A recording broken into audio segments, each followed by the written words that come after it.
everyone, welcome back to my channel. In today's video, we will learn about the story behind Constitution Day, that is also known as Samvidhan Divas. So, let's get started. Constitution Day is celebrated on 26 November every year. On this day, in 1949, the Constituent Assembly of India adopted our Constitution.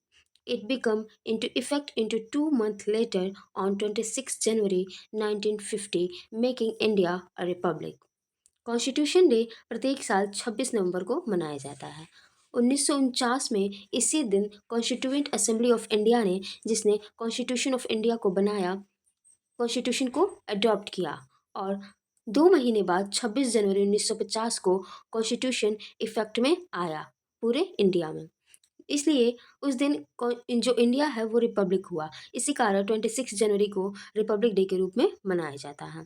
Constitution day is also known as national law day and Samvidhan Diwas. अब हम लोग ये देखते हैं कि कब से national law day को कॉन्स्टिट्यूशन डे के रूप में मनाया जाना शुरू हुआ। So on 19th November 2015, Ministry of Social Justice and Empowerment notified the decision of Government of India to celebrate 26 November as Constitution Day to honor Dr. B.R. Ambedkar, that is considered as the father of our constitution, and to separate awareness about the constitution among citizens. 19 नवंबर 2015 को ministry of social justice and empowerment ने ये notified किया कि government of India के decision को ये notified किया कि 26 नवंबर को कॉन्स्टिट्यूशन डे के रूप में मनाया जाना चाहिए। डॉक्टर बी आर अम्बेडकर, जो कि हमारे भारत के संविधान के जनक माने जाते हैं, उनके सम्मान के लिए और इंडियन सिटीजन्स के बीच में कॉन्स्टिट्यूशन के लिए अवेयरनेस फैलाने के लिए कॉन्स्टिट्यूशन डे को सेलिब्रेट किया जाना शुरू हुआ।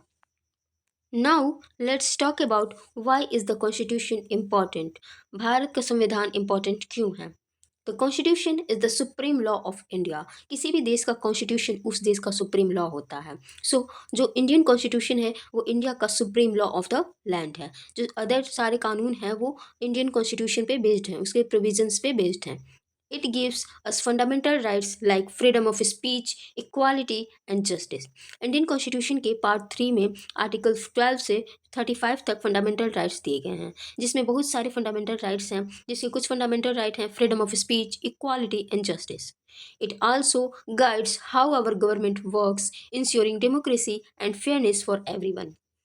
In Indian constitution, how government formate, what is the function of government, what is the function of legislature, judiciary and executive, all these provisions are given in this constitution.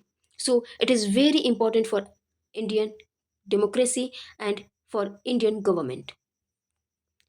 Bharat में जो constitution day है वो काफ़ी अच्छे तरीके से 2015 के बाद मनाया जाने लगा। इस दिन सभी स्कूलों में जहाँ पे पब्लिक इवेंट्स होते हैं, ऑफिसों में प्रीएम्बल को रीड करके और सब कॉन्स्टिट्यूशन की शपथ लेकर के, इसके साथ साथ जो स्कूल्स हैं उसमें डिबेट्स प्रोग्राम करा के, और फिर जो स्टूडेंट्स हैं उनको राइट्स और ड्यूटीज़ के बारे में बता करके कॉन्स्टिट्यूशन डे को सेलिब्रेट किया जाता है और सिटीजन्स के बीच कॉन्स्टिट्यूशन के प्रति अवेयरनेस फैलाया जाता है। So, this is the story behind Constitution Day.